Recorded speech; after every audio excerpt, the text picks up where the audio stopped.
ഇലക്ഷനിൽ ഒരു 15 ദിവസത്തോളം കേരളത്തിൽ നിന്ന് 50ഓളം പേര് അവിടെയുള്ള എല്ലാ കോൺസ്റ്റിറ്റ്യുവൻസിയിലും നമ്മൾ പോയി വർക്ക് ചെയ്യുകയും എല്ലാ മനുഷ്യരെയും ഓൾമോസ്റ്റ് എല്ലാവരെയും റാൻഡമായിട്ട് കാണുകയും അവരുടെ അഭിപ്രായം സ്വീകരിച്ചതനുസരിച്ച് വളരെ വലിയൊരു ഗ്രൗണ്ട് സപ്പോർട്ട് മിഡിൽ ക്ലാസ് പീപ്പിളിന്റെ ഇടയിലും ലോവർ മിഡിൽ ക്ലാസ് പീപ്പിളിന്റെ ഇടയിലും തറച്ചു പറഞ്ഞ ഒരു ഇലക്ഷനില് ഇപ്പൊ കാണുന്ന ഈ റിസൾട്ടിന് ഗ്രൗണ്ട് റിയാലിറ്റിയിൽ അവര് പറഞ്ഞതുമായിട്ട് ഒരുപാട് അന്തരം കാണുന്നു.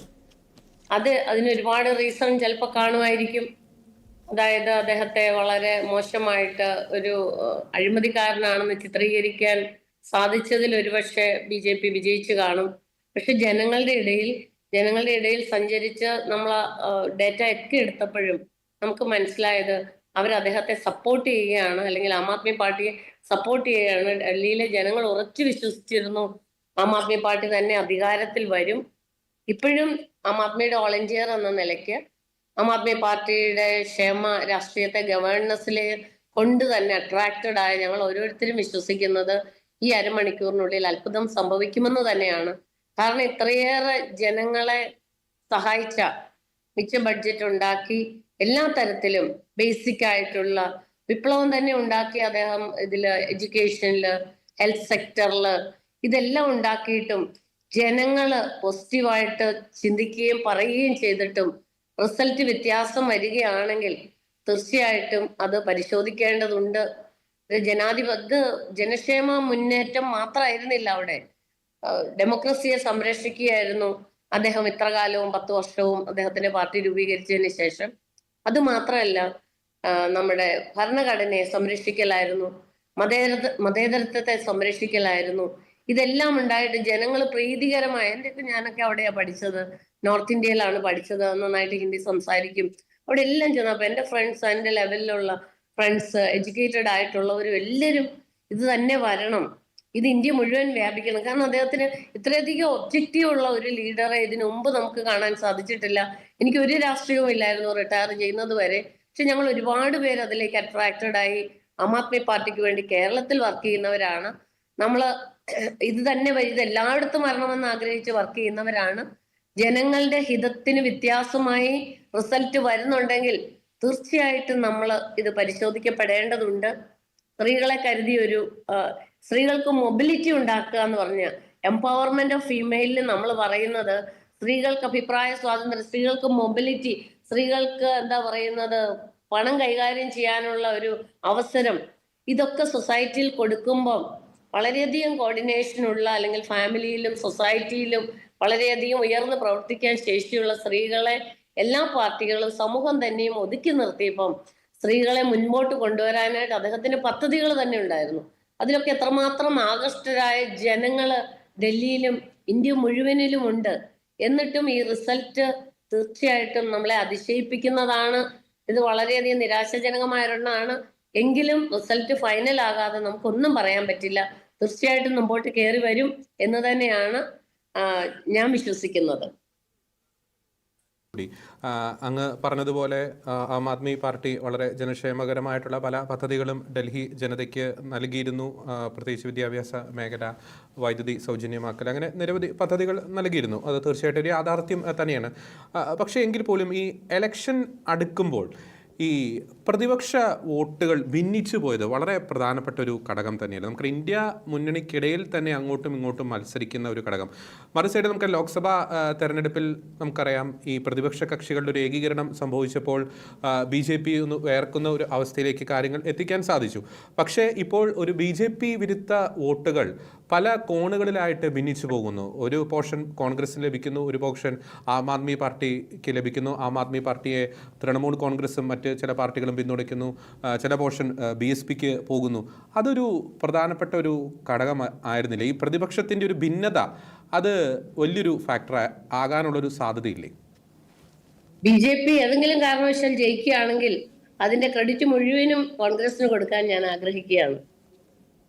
അതാണ് എനിക്ക് പറയാനുള്ളത് അതിനെപ്പറ്റി. കോൺഗ്രസ് ഈ അവസരത്തിൽ ഒരു പാർലമെന്റ് ഇലക്ഷനിൽ ഒരു മുഖ്യ പ്രതിപക്ഷമായിട്ട് വരാനും പ്രതിപക്ഷ നേതാവായിട്ട് ഇരിക്കാനും സാധിച്ച രാഹുൽ ഗാന്ധിയുടെ അഭിപ്രായ പ്രകടനങ്ങളും കുറ്റപ്പെടുത്തലുകളും അരവിന്ദ് കെജ്രിവാളിനെ അദ്ദേഹം തുലനം ചെയ്തത് BJP അല്ലെങ്കിൽ മോദിജിയെക്കായാലും കള്ളൻ എന്നാണ്.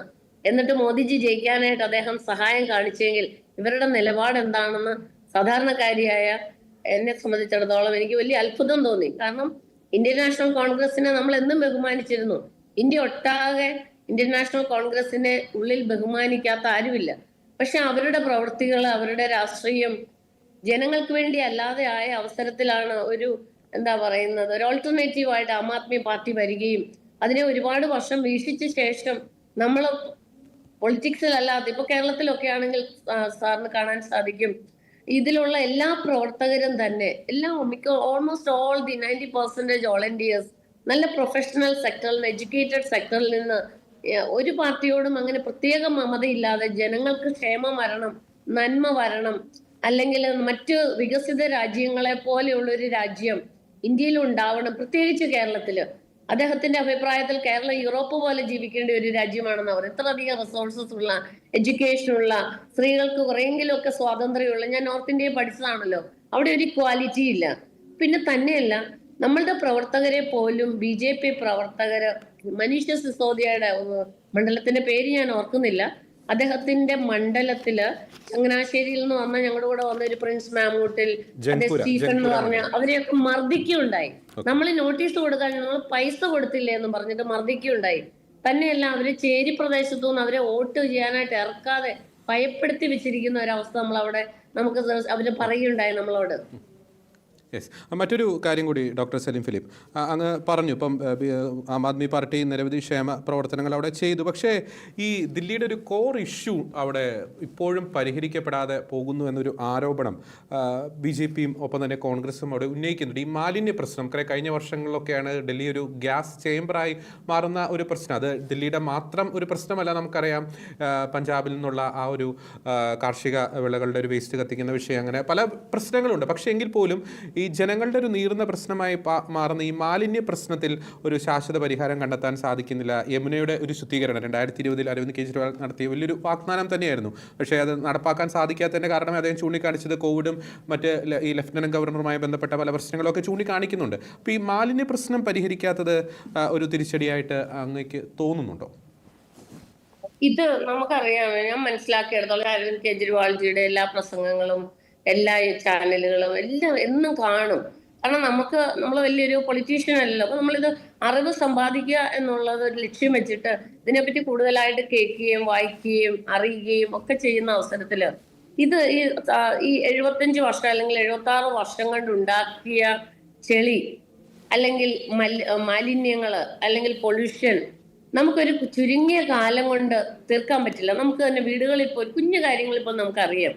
അടിഞ്ഞുകൂടിയ മാലിന്യങ്ങള് അല്ലെങ്കിൽ അടിഞ്ഞുകൂടിയ ഇതുപോലത്തെ ഈവിൾസ്, ഇത് ഒറ്റയടിക്ക് നമുക്ക് സൂചി കൊണ്ട് എടുത്തു മാറ്റാൻ പറ്റുന്ന പോലെയുള്ള പ്രശ്നമല്ല. ഒരു ഡൽഹിയുടെ മാത്രം പ്രശ്നമല്ല.